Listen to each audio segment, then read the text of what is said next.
2023년 1월 대구의 한 중급 호텔에 새로운 총괄실장이 입사했습니다. 최동현, 38살의 이 남성은 첫인상부터 남달랐습니다. 명문대 법학과를 졸업했고 학창 시절에는 총학생회장까지 지냈다는 화려한 경력을 가지고 있었습니다. 무엇보다 말솜씨가 뛰어났습니다. 손님 응대는 물론이고 직원들과의 대화에서도 유머와 배려를 잃지 않았습니다. 호텔 사장 박정수는 이런 인재를 채용했다는 사실에 무척 만족했습니다. 최동현은 입사 첫날부터 자신감 넘치는 모습으로 호텔 곳곳을 누렸습니다. 프론트에서는 예약 시스템을 점검하고 객실에서는 청소 상태를 꼼꼼히 확인했습니다.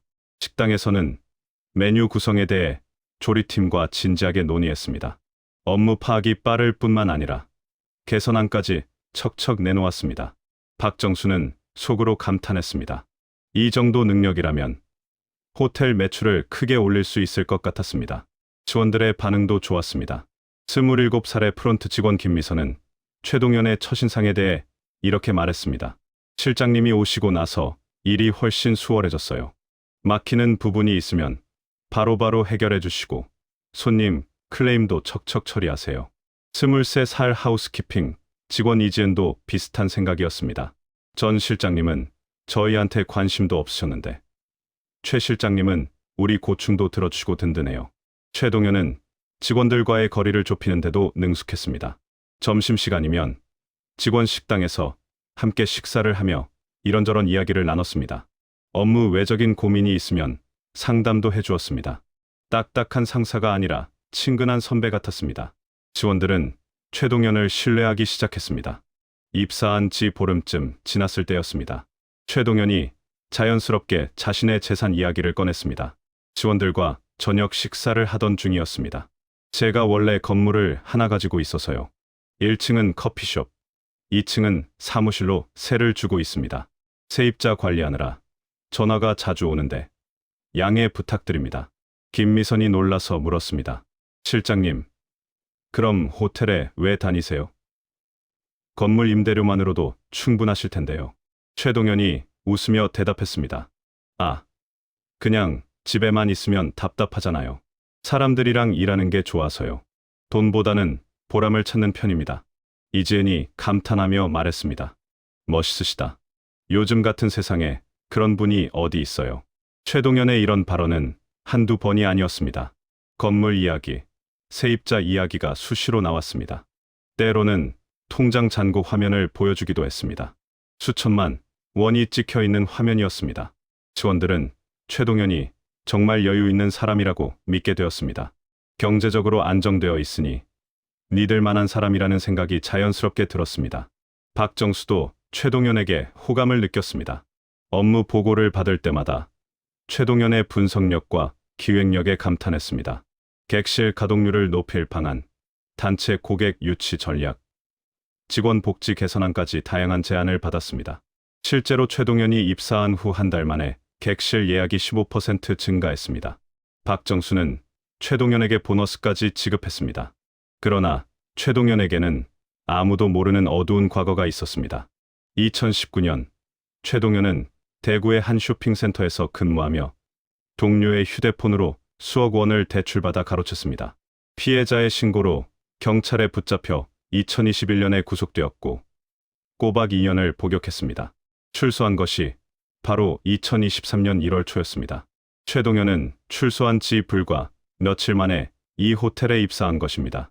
이력서에는 전과 사실을 숨겼고 경력 공백은 적당히 둘러댔습니다. 박정수는 전과 조회를 하지 않았습니다. 최동현의 능력과 인상만 보고 채용을 결정했습니다. 최동현이 다시 사기를 시작하기까지는 오래 걸리지 않았습니다. 도박 빚이 여전히 남아 있었고 출소 후에도 온라인 불법 도박을 끊지 못했습니다. 밤마다 휴대폰으로 접속해서 베팅을 했습니다. 이르면 더 따야 한다는 생각에 베팅 금액은 점점 컸습니다. 월급만으로는 감당할 수 없는 수준이었습니다. 최동현은 다시 주변 사람들을 노리기 시작했습니다. 이번에는 호텔 사장과 직원들이 표적이었습니다. 최동현은 입사 2달 차부터 본격적으로 돈을 빌리기 시작할 계획을 세웠습니다. 2023년 3월 최동현이 호텔에 입사한 지 2달이 지났습니다. 어느 날 오후, 최동현이 박정수의 사무실을 찾아왔습니다. 평소와 달리 표정이 어두웠습니다. 박정수가 물었습니다. 무슨 일이야? 안색이 안 좋네. 최동현이 한숨을 쉬며 말했습니다. 사장님, 죄송한데요. 제가 급하게 돈이 좀 필요해서 왔습니다. 할머니가 갑자기 쓰러지셔서 병원에 입원하셨는데 수술비가 급하게 필요합니다. 500만 원만 빌려주실 수 있으신지요? 다음 달에 꼭 갚겠습니다. 박정수는 망설이지 않았습니다. 최동현은 입사 후 호텔 매출을 올렸고 성실하게 일했습니다. 게다가 건물까지 가지고 있다고 하지 않았습니까? 효심도 깊은 사람이었습니다. 박정수는 흔쾌히 돈을 빌려주었습니다. 걱정 마. 할머니 빨리 쾌차하시길 바래. 돈은 천천히 갚아도 돼. 최동현이 고개를 깊이 숙였습니다. 정말 감사합니다, 사장님. 은혜 꼭 갚겠습니다. 그러나 다음 달이 되어도 최동현은 돈을 갚지 않았습니다. 박정수가 넌지시 물어보자 최동현은 미안한 표정으로 말했습니다. 사장님, 죄송합니다. 할머니 수술 후 재활치료비까지 들어가서요. 다음 달에는 꼭 갚겠습니다. 박정수는 더 이상 재촉하지 않았습니다. 가족 문제니 이해해야 한다고 생각했습니다. 최동현은 여전히 열심히 일했고 업무 태도도 흠잡을 데 없었습니다. 2023년 4월 중순, 이번에는 김미선에게 전화가 걸려왔습니다. 새벽 4시였습니다. 잠결에 전화를 받은 김미선의 귀에 최동현의 다급한 목소리가 들렸습니다. 미선 씨, 정말 미안한데 급한 일이 생겼어요. 제가 가지고 있는 건물 1층 커피숍 세입자가 갑자기 전세금을 내일까지 달라고 하는데 제 통장에 묶여 있는 돈이 풀리려면 사흘이 걸려서요. 300만 원만 이틀만 빌려주시면 안 될까요? 정말 급합니다. 김미선은 잠이 덜 깬 상태에서 당황했습니다. 최동현은 평소 믿음직한 상사였고 건물도 가지고 있다고 했습니다. 이틀이면 갚는다고 했으니 문제 없을 것 같았습니다. 네, 실장님, 알겠습니다. 아침에 송금해 드릴게요. 최동현이 안도의 한숨을 쉬었습니다. 정말 고맙습니다. 꼭 갚을게요. 김미선은 다음 날 아침 300만 원을 송금했습니다. 이틀 후, 최동현은 감사하다는 말만 했을 뿐 돈을 갚지 않았습니다. 일주일이 지나도 마찬가지였습니다. 김미선이 조심스럽게 물어보자 최동현이 말했습니다. 아, 미선 씨, 죄송해요. 세입자가 전세금을 아직 안 줘서요. 다음 주에는 꼭 드릴게요. 김미선은 더 이상 재촉하기가 어려웠습니다. 상사이기도 했고 평소 잘해주던 사람이었기 때문입니다. 2023년 5월, 최동현의 전화는 계속되었습니다. 이번에는 이지은에게 걸려왔습니다. 역시 새벽 5시였습니다. 지은 씨, 정말 미안해요. 제가 투자한 주식, 자금이 일시적으로 묶여서 급전이 필요해요. 200만 원만 사흘만 빌려주실 수 있을까요? 이지은은 23살의 어린 나이였습니다. 최동현을 믿었고 거절하기도 어려웠습니다. 이지은도 돈을 송금했습니다. 그러나 역시 갚을 날은 오지 않았습니다. 최동현은 호텔 직원 5명 모두에게 돈을 빌렸습니다. 누구에게는 건물 세입자 문제라고 했고 누구에게는 투자 자금 문제라고 했습니다. 누구에게는 가족 병원비라고 했습니다. 핑계는 매번 달랐지만 공통점이 있었습니다. 모두 새벽 시간에 전화를 걸었다는 것입니다. 급하다는 이유로 직원들이 판단할 시간을 주지 않았습니다. 잠결에 받은 전화에서 직원들은 제대로 생각할 여유가 없었습니다. 최동현은 직원들에게 자신의 통장 화면을 보여주기도 했습니다. 수천만 원이 찍힌 잔고 화면이었습니다. 직원들은 최동현이 정말 돈이 있는데 일시적으로 돈이 묶여 있다고 믿었습니다. 곧 갚을 것이라고 생각했습니다. 2023년 6월, 최동현의 행동은 더욱 대담해졌습니다. 호텔에서 신입 직원을 뽑는다는 공고가 나갔습니다. 면접에는 34살의 정수연이 지원했습니다. 정수연은 1년 넘게 취업 준비를 하고 있었습니다. 면접은 최동현이 진행했습니다. 면접이 끝난 후 최동현이 정수연에게 말했습니다. 정수연 씨, 면접은 통과하셨습니다. 축하드립니다. 그런데 저희 호텔은 대리급 이상부터 입사 전에 신용등급을 확인하는 규정이 있습니다. 제2금융권에서 1,900만 원 정도 대출이 가능한지만 확인해 주시면 됩니다. 실제로 돈을 쓰시는 게 아니라 확인만 하는 겁니다. 정수연은 이상하다고 느꼈지만 취직이 절실했습니다. 최동현은 호텔 총괄실장이었고 거짓말을 할 이유가 없어 보였습니다. 정수연은 대출을 받았습니다. 그리고 대출받은 돈을 최동현의 계좌로 송금했습니다. 최동현은 확인 절차가 끝나면 바로 돌려주겠다고 약속했습니다. 그러나 며칠 후 정수연에게 연락이 왔습니다. 호텔 측에서 채용이 취소되었다는 통보였습니다. 정수연이 황급히 최동현에게 전화를 걸었지만 최동현은 전화를 받지 않았습니다. 문자 메시지에도 답이 없었습니다. 정수연은 취직도 못하고 1,900만 원의 빚만 떠안았습니다. 2023년 8월 최동현이 빌린 돈은 이미 1억 원을 넘어섰습니다. 박정수에게 3천만 원, 직원들에게 총 5천만 원, 면접자에게 1,900만 원이었습니다. 최동현은 이 모든 돈을 온라인 불법 도박에 쏟아부었습니다. 밤마다 베팅을 반복했고 이럴 때마다 더 큰 돈을 걸었습니다. 이기면 모든 빚을 갚을 수 있다는 망상에 사로잡혀 있었습니다. 그러나 현실은 달랐습니다. 빚은 눈덩이처럼 불어났고 최동현은 이제 사채업자들에게까지 손을 벌리게 되었습니다. 2023년 9월 초 최동현이 갑자기 출근하지 않았습니다. 전화도 받지 않았고 문자 메시지에도 답이 없었습니다.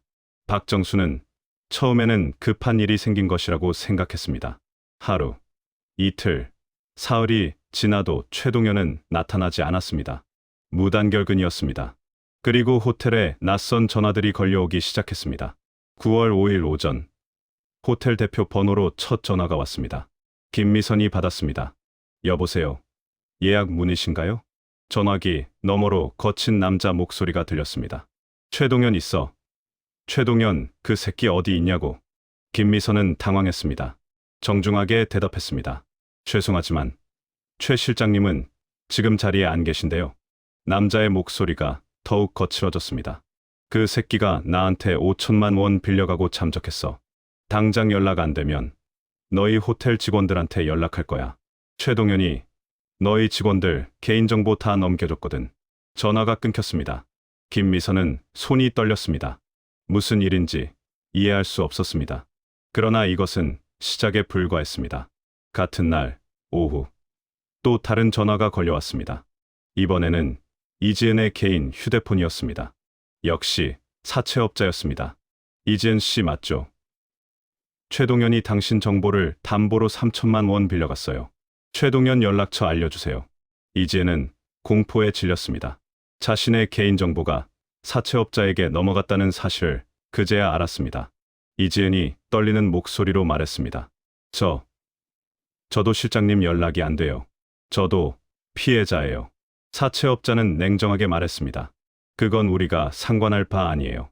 최동현 못 찾으면 당신한테 받아야죠. 집 주소도 다 알고 있으니까. 전화가 끊긴 후 이지은은 주저앉아 울었습니다. 23살의 어린 나이에 감당하기 어려운 상황이었습니다. 9월 중순 사채업자들의 전화는 계속되었습니다. 하루에 수십 통씩 걸려왔습니다. 호텔 대표 번호는 물론이고 직원들의 개인 휴대폰으로도 계속 전화가 왔습니다. 새벽 2시, 3시에도 전화벨이 울렸습니다. 직원들은 잠을 잘 수 없었습니다. 사채업자들은 협박도 서슴지 않았습니다. 최동현 못 찾으면 지인들을 괴롭힐 수밖에 없어. 당신들이 대신 갚든지 최동현을 찾아내든지 해. 박정수는 경찰에 신고했습니다. 그러나 사채업자들의 전화는 멈추지 않았습니다. 최동현은 호텔 직원 5명의 이름, 주소, 전화번호를 모두 사채업자들에게 넘긴 것으로 드러났습니다. 심지어 가족 연락처까지 넘긴 경우도 있었습니다. 김미선은 무엇보다 집에 가는 것이 두려워졌습니다. 사채업자들이 집 주소를 알고 있었기 때문입니다. 최동현도 김미선의 집 위치를 알고 있었습니다. 예전에 근처까지 태워다 준 적이 있었습니다. 김미선은 9월 5일부터 호텔 빈 객실에서 생활하기 시작했습니다.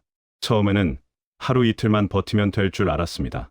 그러나 상황은 나아지지 않았습니다. 일주일이 지나고 2주일이 지나고 한 달이 되었습니다. 김미선은 720시간 동안 호텔에서 나가지 못했습니다. 30일 동안 집에 가지 못한 것입니다. 이 사태가 벌어지기 전까지는 한 번도 여기서 잔 적이 없어요.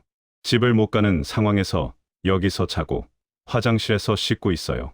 김미선의 목소리는 지쳐 있었습니다. 눈 밑에는 다크서클이 깊게 패였고 얼굴은 창백했습니다. 이지은도 비슷한 상황이었습니다. 호텔 직원 휴게실에서 잠을 자고 직원용 샤워실에서 씻었습니다. 옷은 근처 편의점에서 사왔습니다. 이지은은 부모님께도 이 사실을 말하지 못했습니다. 걱정하실까 봐 그냥 야근이 많다고만 말했습니다. 호텔 직원들은 경찰에 신변 보호를 요청했습니다. 경찰은 직원들에게 스마트워치를 지급했습니다. 위급 상황에서 버튼을 누르면 경찰에 자동으로 신고가 되는 장치였습니다.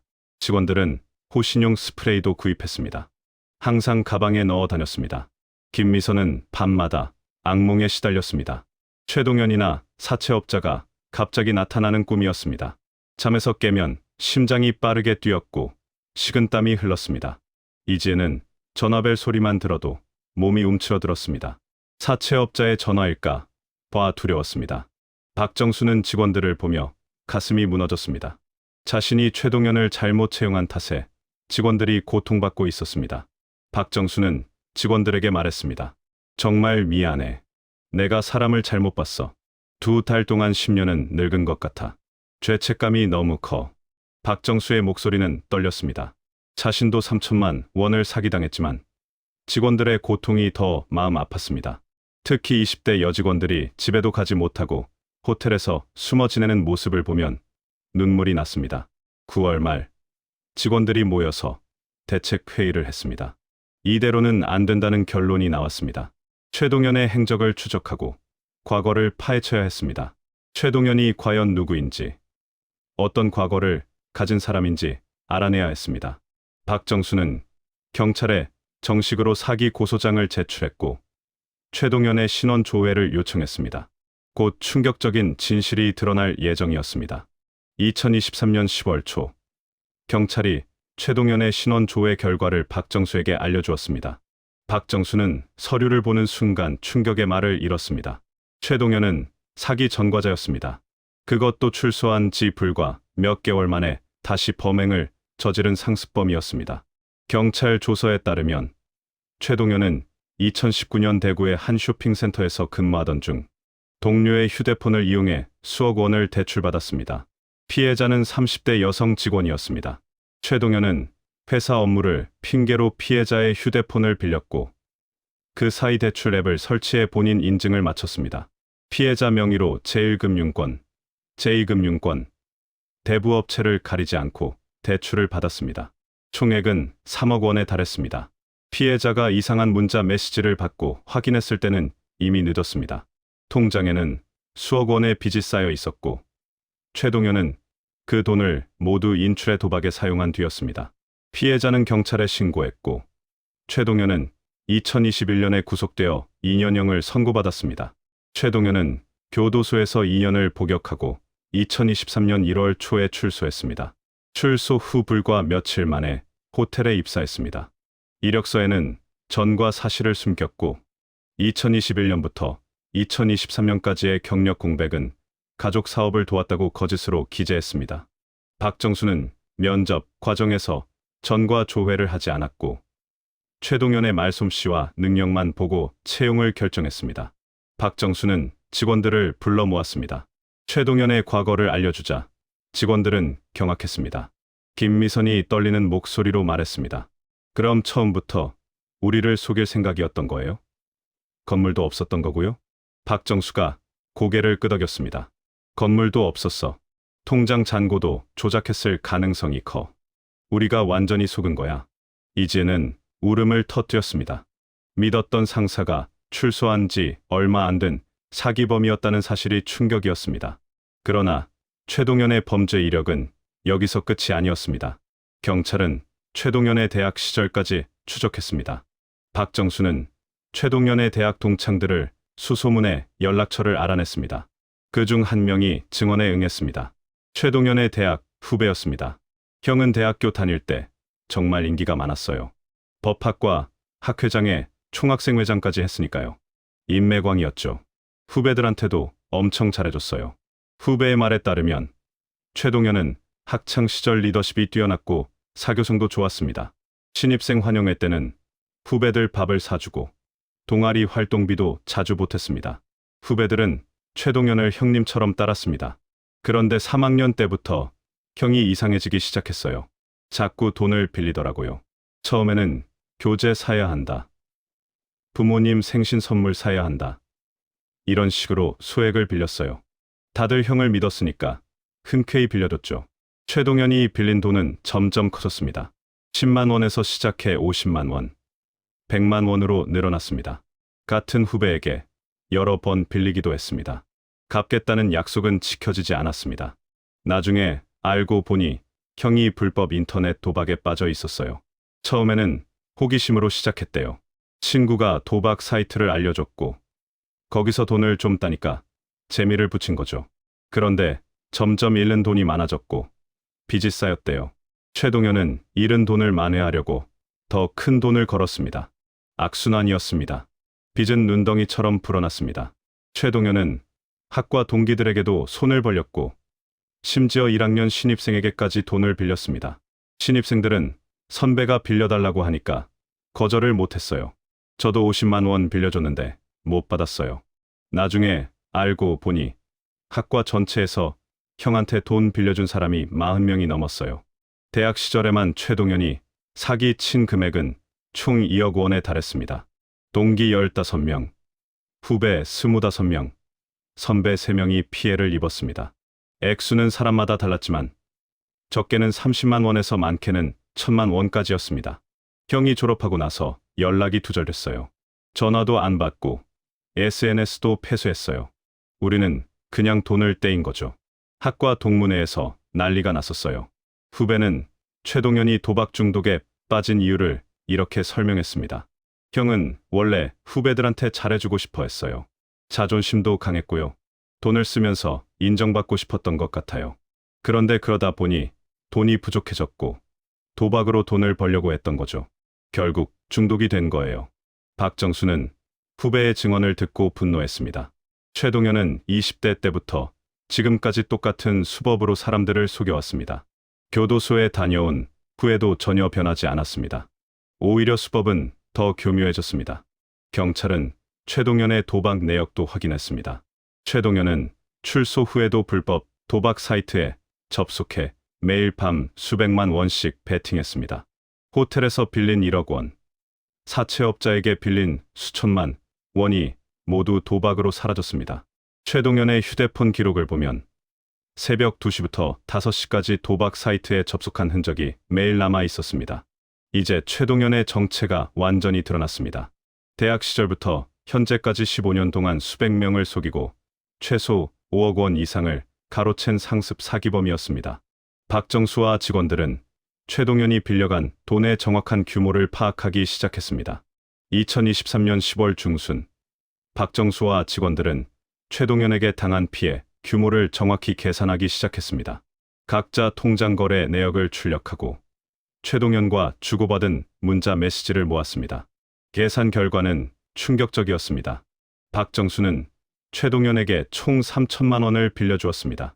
처음 500만 원을 시작으로 두 번째 1,000만 원, 세 번째 800만 원, 네 번째 700만 원이었습니다. 매번 할머니 병원비, 건물 관리비, 급한 세금 납부 같은 핑계였습니다. 박정수는 최동현을 믿었기에 영수증이나 차용증 같은 것을 받지 않았습니다. 김미선은 최동현에게 300만 원을 빌려주었습니다. 처음에는 300만 원이었지만 두 번째로 또 빌려달라고 해서 추가로 송금한 적이 있었습니다. 나중에 확인해 보니 총액이 300만 원이었습니다. 김미선에게는 건물 세입자 전세금 문제라고 했습니다. 이지혜는 200만 원을 잃었습니다. 처음 200만 원을 빌려준 후 일주일 뒤 다시 전화가 와서 추가로 송금했습니다. 최동현은 이지은에게 주식 투자 자금이 묶였다고 말했습니다. 나머지 직원 3명도 피해를 입었습니다.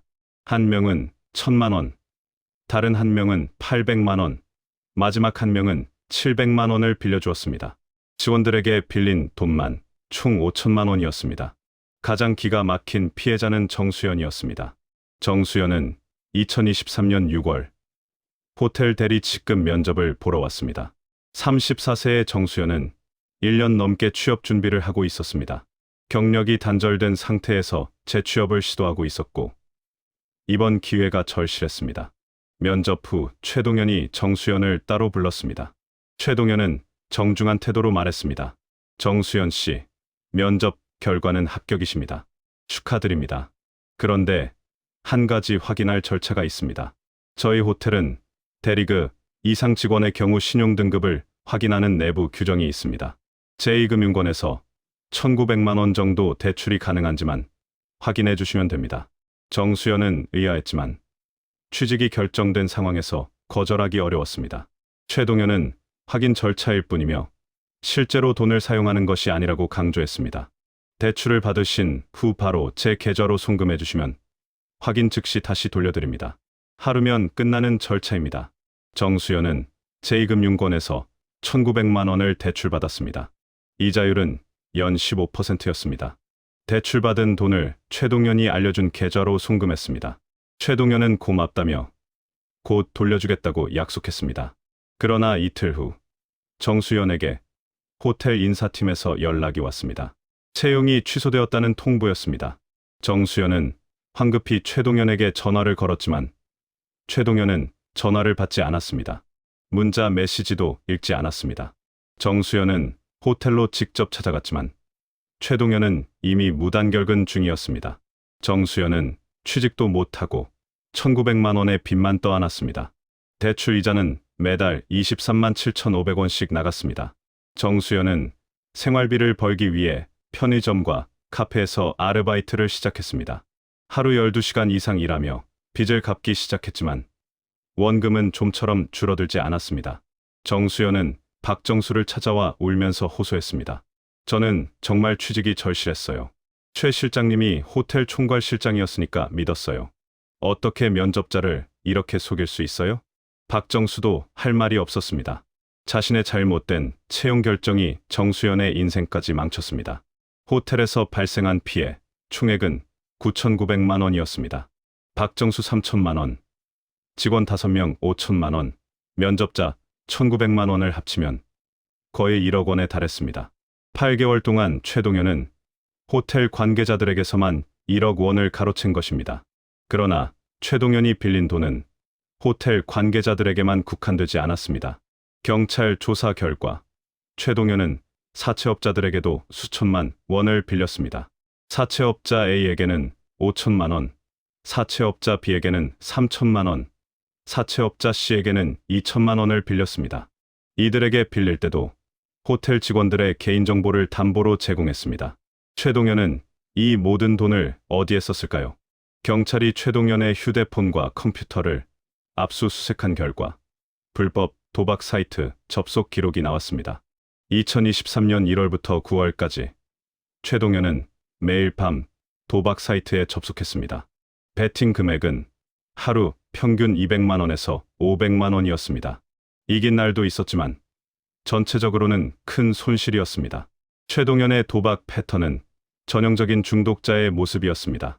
잃으면 더 큰 돈을 걸어서 만회하려 했고 이기면 또 베팅을 계속했습니다.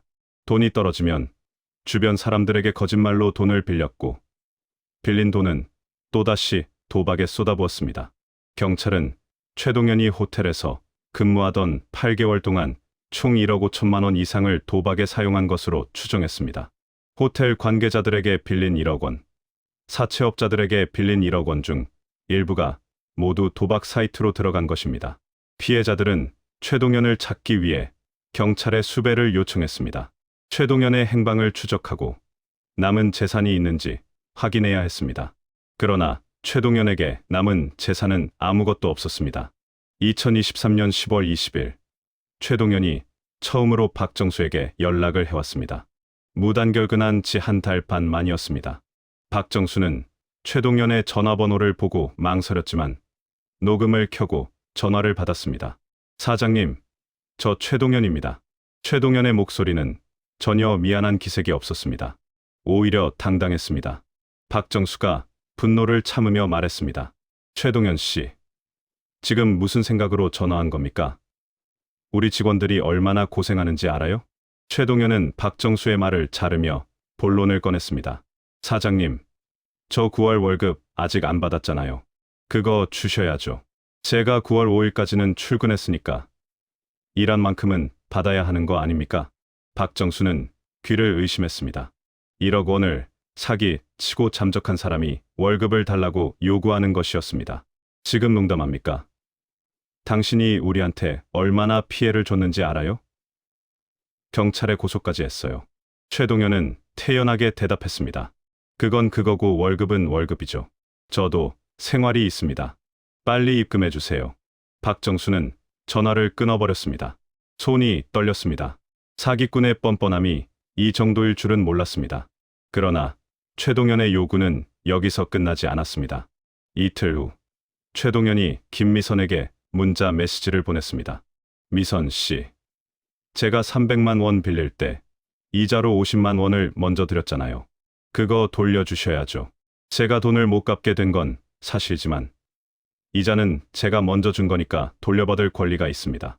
김미선은 황당해서 답장조차 하지 않았습니다. 최동현이 말하는 이자는 실제로 존재하지 않았습니다.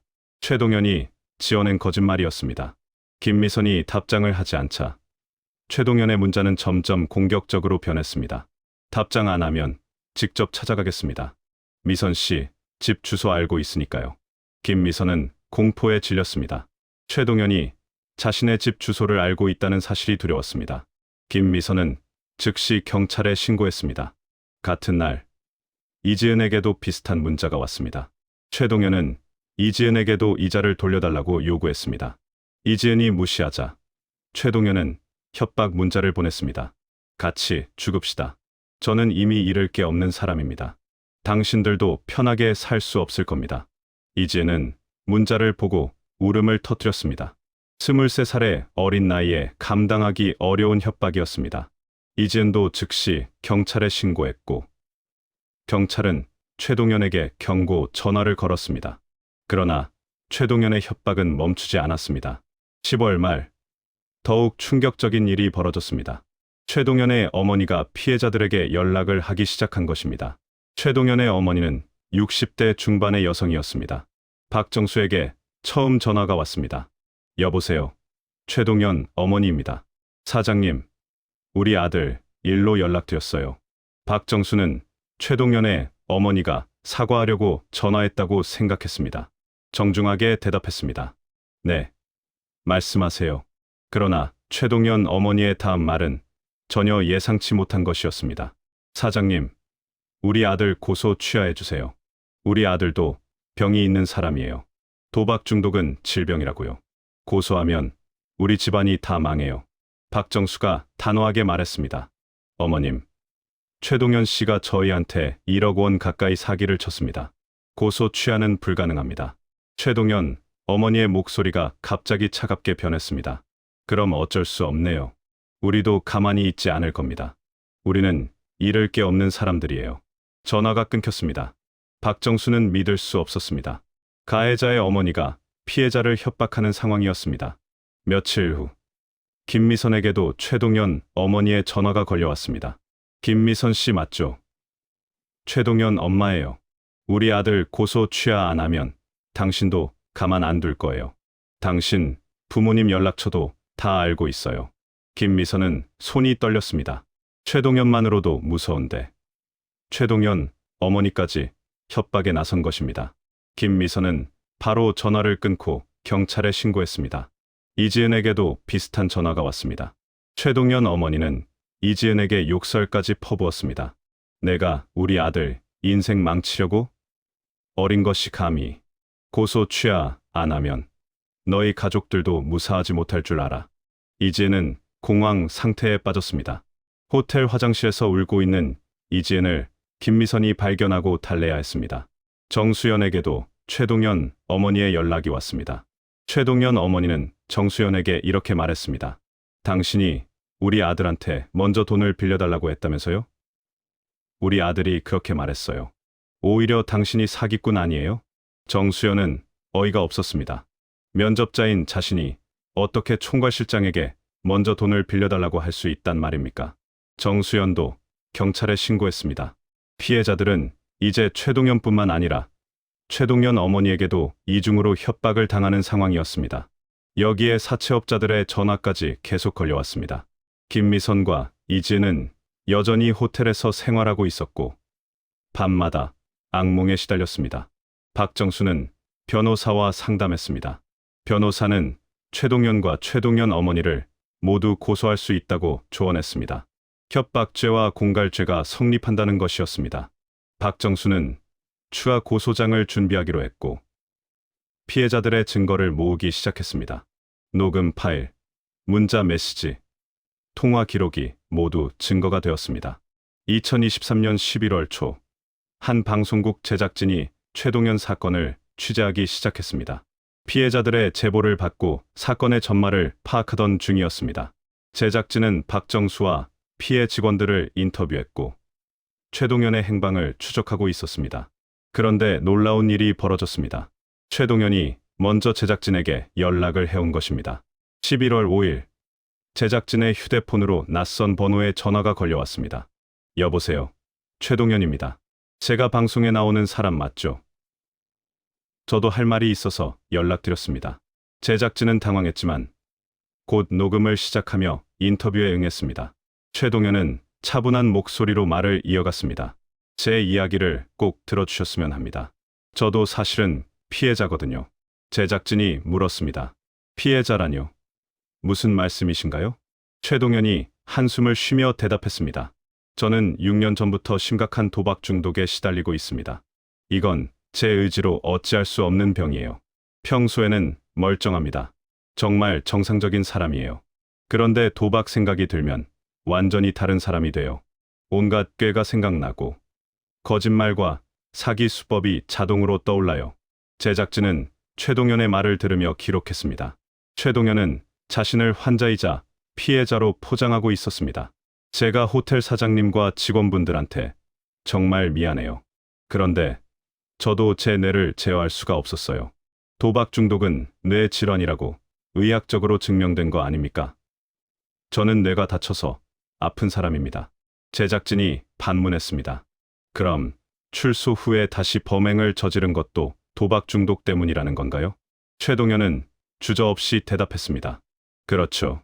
제가 교도소에 있을 때는 괜찮았어요. 도박을 할 수 없으니까요. 그런데 출소하니까 다시 유혹이 온 거예요. 저도 참으려고 했지만 결국 이렇게 됐어요. 제작진이 날카롭게 물었습니다. 그럼 피해자들에게는 어떻게 사과하실 겁니까? 최동연은 잠시 침묵하더니 이렇게 말했습니다. 사과는 해야죠. 그런데 저도 치료를 받아야 해요. 저 같은 피해자가 또 생기지 않으려면 사회에서 도박 중독자들을 도와줘야 합니다. 저를 처벌하는 것보다 치유하는 게 맞지 않습니까? 제작진은 최동연의 뻔뻔함에 할 말을 잃었습니다. 1억 원을 사기치고 피해자들을 협박하고 어머니까지 동원해 협박한 사람이 자신을 환자이자 피해자라고 주장하고 있었습니다. 제작진이 핵심 질문을 던졌습니다. 최동연 씨, 그런데 왜 저희에게 먼저 인터뷰를 요청하신 건가요? 최동연이 잠시 머뭇거리다가 솔직하게 말했습니다. 출연료가 궁금해서요. 방송 출연하면 출연료를 주잖아요. 제가 지금 돈이 없거든요. 제작진은 경악했습니다. 최동연은 방송 출연료를 받으려고 먼저 연락한 것이었습니다. 제작진이 따지듯 물었습니다. 출연료를 드리면 그 돈으로 또 도박하시는 거 아닙니까? 최동연은 잠시 말을 멈췄습니다. 그리고 애매하게 대답했습니다. 출연료 단위가 얼마인지 모르겠지만 글쎄요. 잘 모르겠네요. 부인도 긍정도 아닌 대답이었습니다. 사실상 또 도박에 쓸 것이라는 의미였습니다. 제작진은 더 이상 인터뷰를 진행할 가치가 없다고 판단했습니다. 최동연 씨, 출연료는 드릴 수 없습니다. 저희는 범죄자에게 금전적 보상을 하지 않습니다. 최동연의 목소리가 차갑게 변했습니다. 그럼 인터뷰 안 하겠습니다. 제 이야기를 방송에 내보내면 저작권 침해로 고소할 겁니다. 전화가 끊겼습니다. 제작진은 최동연의 뻔뻔함에 분노했습니다. 자신을 피해자로 포장하고 방송 출연료까지 요구하고 거절당하자 고소 협박까지 하는 인간이었습니다. 제작진은 녹음 내용을 피해자들에게 들려주었습니다. 박정수는 분노로 얼굴이 붉어졌습니다. 이런 인간이 있을 수가. 자기가 피해자라니요. 진짜 피해자는 우리인데. 김미선은 울분을 토했습니다. 도박 중독이 병이라고 해도 사람을 속이고 협박한 건 범죄잖아요. 어떻게 저렇게 뻔뻔할 수가 있어요. 이지혜는 고개를 저으며 말했습니다. 출연료까지 노렸다니. 정말 끝이 없는 사람이에요. 정수연은 주먹을 불끈 쥐었습니다. 저 사람은 반성이라는 게 없어요. 앞으로도 계속 사람들을 속일 거예요. 제작진은 피해자들의 반응을 촬영하며 최동현의 인터뷰 내용도 방송에 포함하기로 했습니다.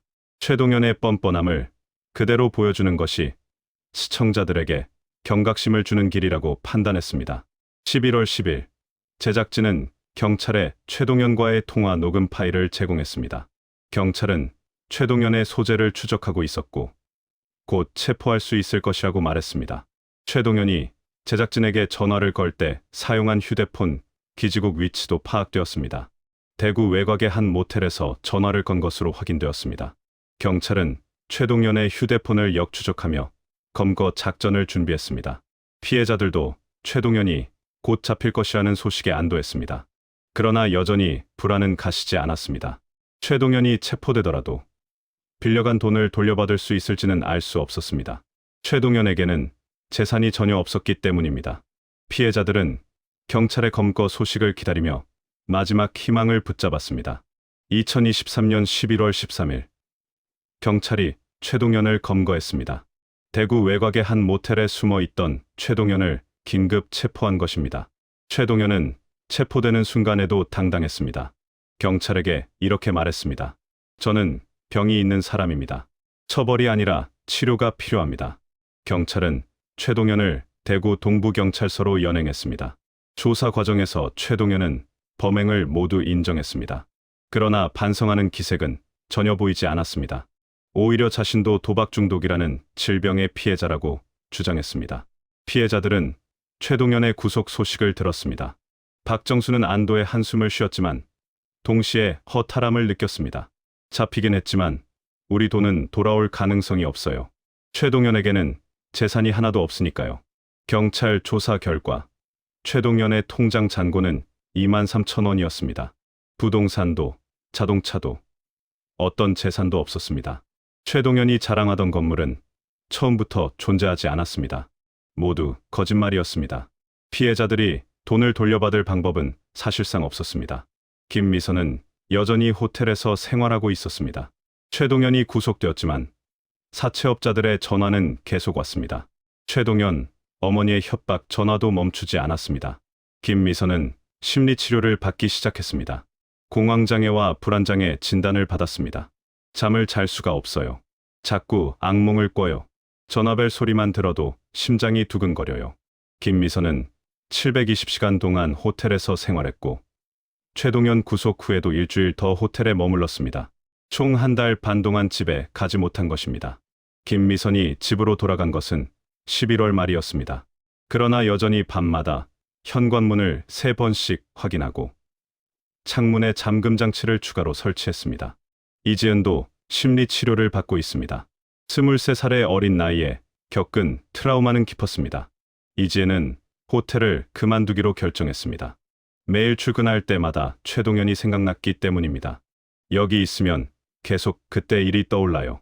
새로운 곳에서 시작하고 싶어요. 이지은은 11월 말에 사직서를 제출했습니다. 새 직장을 구하기 전까지 부모님 집에서 지내기로 했습니다. 정수연의 상황은 더욱 심각했습니다. 1,900만 원의 빚을 혼자 감당해야 했습니다. 정수연은 편의점, 카페, 배달 아르바이트를 하며 하루 14시간 이상 일하고 있습니다. 한 달 수입은 약 300만 원이지만 생활비를 제하면 빚 상환에 쓸 수 있는 돈은 150만 원 정도였습니다. 이 속도로는 원금을 다 갚는데 1년 이상 걸릴 것입니다. 취직도 못하고 빚만 생겼어요. 제 30대가 이렇게 낭비되는 게 너무 억울해요. 그런데 어쩔 수 없잖아요. 제가 속은 거니까요. 정수연은 심리 상담도 받고 있습니다. 우울증과 대인기피증이 생겼습니다. 사람을 믿기 어려워졌고 면접을 보러 가는 것 자체가 두려워졌습니다. 박정수는 호텔 운영에 큰 타격을 입었습니다. 최동현에게 3천만 원을 사기당했고 직원들 보상과 법률 비용까지 합치면 총 5천만 원 이상의 손실이었습니다. 무엇보다 직원들에 대한 죄책감이 컸습니다. 제가 사람을 잘못 봤어요. 전과 조회를 했어야 했는데 아니랬어요. 직원들한테 정말 미안해요. 박정수는 최동현 사건 이후 채용 과정을 전면 개편했습니다. 이제는 모든 지원자에게 전과 조회 동의서를 받고 경력 공백 기간은 반드시 확인합니다. 추천서도 2통 이상 요구합니다. 최동현은 구속 기소되어 재판을 기다리고 있습니다. 검찰은 최동현에게 징역 5년을 구형했습니다. 사기죄, 협박죄, 공갈죄가 모두 인정되었습니다. 최동현 어머니도 협박죄로 함께 입건되었습니다. 그러나 피해자들의 상처는 쉽게 아물지 않을 것입니다. 돈을 잃은 것도 고통이지만 믿음을 배신당한 상처가 더 깊습니다. 김미선은 이렇게 말했습니다. 이제는 누구도 쉽게 믿을 수 없어요. 상사가 돈 빌려달라고 하면 어떻게 거절해야 할까 고민돼요. 예전에는 그런 고민을 해본 적이 없었는데 이 사건은 우리에게 많은 교훈을 남깁니다. 첫째, 아무리 가까운 사람이라도 금전거래는 신중해야 합니다. 직장 상사라는 권위, 선후배라는 인간관계가 사기의 도구가 될 수 있습니다. 둘째, 차용증 없이 돈을 빌려주는 것은 위험합니다. 최동현의 피해자들은 대부분 차용증을 받지 않았습니다. 믿었기 때문입니다. 그러나 믿음과 법적 증거는 별개입니다. 셋째, 새벽에 걸려오는 급전, 요구 전화는 의심해야 합니다. 최동현은 의도적으로 새벽 시간을 택했습니다. 피해자들이 잠결에 판단력이 흐려진 상태에서 돈을 보내게 만들기 위해서였습니다. 넷째, 도박 중독은 변명이 될 수 없습니다. 최동현은 자신을 환자라고 주장했지만 범죄는 범죄입니다. 도박 중독자라 해도 타인을 속이고 협박할 권리는 없습니다. 다섯째, 채용 과정에서 전과 조회는 필수입니다. 박정수의 실수는 최동현의 과거를 확인하지 않은 것이었습니다. 능력과 인상만으로 사람을 판단해서는 안 됩니다. 믿음은 쌓는데 오래 걸리지만 무너지는 것은 한순간입니다. 최동현 같은 사기꾼은 바로 그 믿음을 먹고 삽니다. 우리는 경계심을 잃지 말아야 합니다. 동시에 선량한 사람들이 상처받지 않도록 사기꾼을 철저히 처벌하는 사회 시스템도 필요합니다. 여러분 곁에 소중한 사람들, 그리고 여러분 자신을 지키는 지혜가 필요한 시대입니다. 최동현 사건이 우리 모두에게 경종을 울리길 바랍니다.